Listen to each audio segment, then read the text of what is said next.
Good afternoon, Covidians. Time, I feel, for a change in track. As you know, I am a Christian. I follow Jesus Christ, and as the greatest commandment of all says, I try to love God and love others as myself. I'm not sure how successful I am in that, but that's what I try and do. So today's video really is for everybody, but I think I want to just sort of say it's probably a bit more for people who, I don't know, read the Bible, perhaps consider themselves to be Christians, and perhaps look at the world from a sort of spiritual perspective as well. And I'm particularly mentioning Christian faith here, because I get kind of worried by a lot of the stuff I hear talked about by Christians in our media. I do get extremely worried when people talk about loving and following Jesus and do the exact opposite.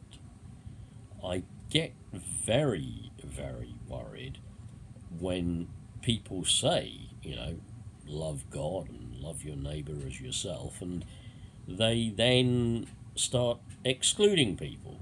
They then start going, well, unless, of course, that neighbour is gay or a sinner, or unless that neighbour is a colour that I don't like, unless that neighbour is a different colour to me, unless that neighbour is poorer than me, unless that neighbour asks of me things that I don't want to do, I'm okay with loving God and loving my neighbour, but I'm not kind of okay with that, because surely they must believe what I believe for me to love them. They must accept what I accept, and they must be good to deserve my love and my care. I hate it when people who say that they are Christians exclude others. I hate it when they preach actively against people who are lesbian, gay, transgender, queer, intersex. I absolutely hate that, because I find nothing, even in this book, the Bible, that says that. Now, of course, this book, as I will go on to say in a minute, can be twisted, it can be used to attack, it can be used as a weapon, it can be used literally to, so to speak, beat people over the head. As I saw in, I think it was Scary Movie 2, there was a Bible basher who was actually bashing someone over the head with a Bible to kill them. Yeah, that's real Bible bashing, isn't it? Yeah, you use the Bible as a weapon, quite literally, yeah. But I think in this particular video, which I'll try not to make too long, I want to talk about what a lot of Christians are calling the end times.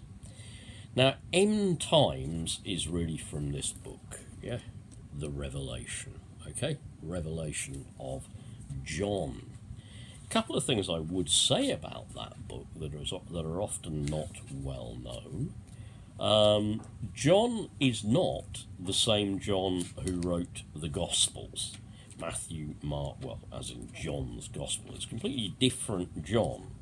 Here's John in the 6th chapter of his Gospel talking about Jesus being the bread of life. He begins this bit where it says, when they found him on the other side of the lake, they asked him, Rabbi, when did you get here?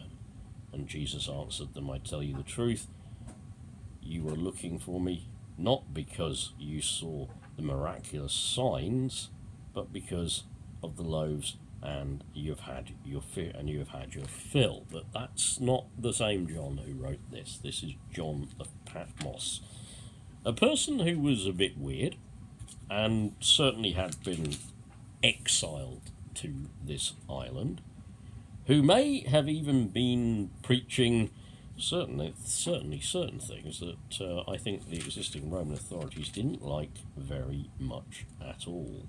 Yeah. So where does this book Revelation that everyone seems to be quoting, many Christians are quoting and saying, look, the end of the world, it's all foretold in here. Where exactly does this sit in human history?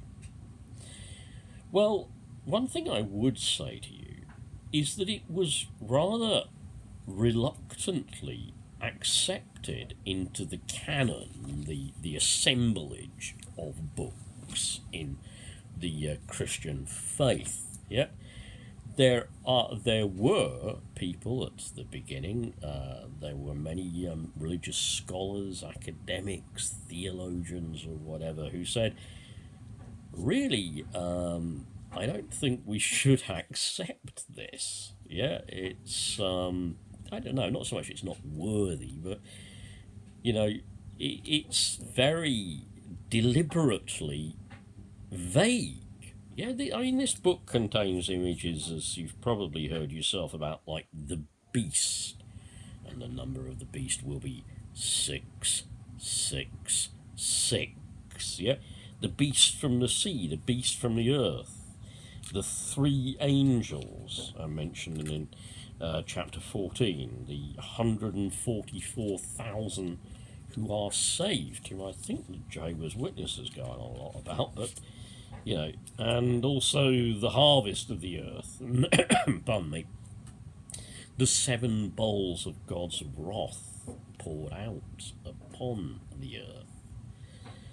What I think I want to say is that wherever you live in human history, or you have lived, at whatever point you are, you will find something in this book. You will find something in it because it speaks of kind of universal principles. It speaks of building up and destroying. It speaks of life and death. It speaks of light, the light of Christ, the salvation of Christ, the angelic hosts, the earth swallowing up a flood that saves this woman who is going to bring into being the new earth, the new creation. Yeah, it speaks in that language, but it speaks in that language to everybody since it has been written. And I think the problem with Christians have been that they have constantly not tried to so much understand it as to read meanings into it. For example, how many, when we talk about this book, how many do you think over time, how many antichrists have we been told there will be? From Nero to Caesar to Hitler to Mao Zedong to Joseph Stalin, maybe even to Trump, to the European Union, to the false prophet, the beast, the number 666 again. How many people throughout hundreds, thousands of years have said, look, it's all in here. Just read it and it'll tell you. Now sure, the world is in a real bad place at the moment. It really is. Global warming, threat of nuclear war, poverty, destruction, the victory of the powerful over the weak, the selfishness, if you like, the sin, the abuse, that mankind is capable of. And let's face facts, we're all capable of that. Yeah? So the world's in a really bad place, isn't it? Yeah? And, you know, therefore is it not unreasonable to think that when you read this book of Revelation, you somehow get a warning of what is going to happen. But I don't think that is the way to read this book. To me, the book is simply a statement that at the end of everything, at the end of time, good wins over evil. Christ's kingdom is transformative and perfect, and evil is banished once and for all by eternal light, eternal good, eternal joy and blessing and peace. Yeah? And that's to me all that book is going to say. Yeah? I don't look and read that book and start thinking, who's the latest Antichrist? Yeah? Will it be when I've taken all of my COVID vaccines that I've had? I've taken the mark of the beast in the vaccine. I don't read that book as saying that. Anyway, I don't know how many of you this will interest, because maybe some, maybe not. I'll just post this one. I won't make a particular deal of it, and you can pick and choose as you want. Take care, folks, but I would encourage you to have a look at the Book of Revelation. It's, yeah, I think it is worth a read. And give it a read. See what you make of it. Bye.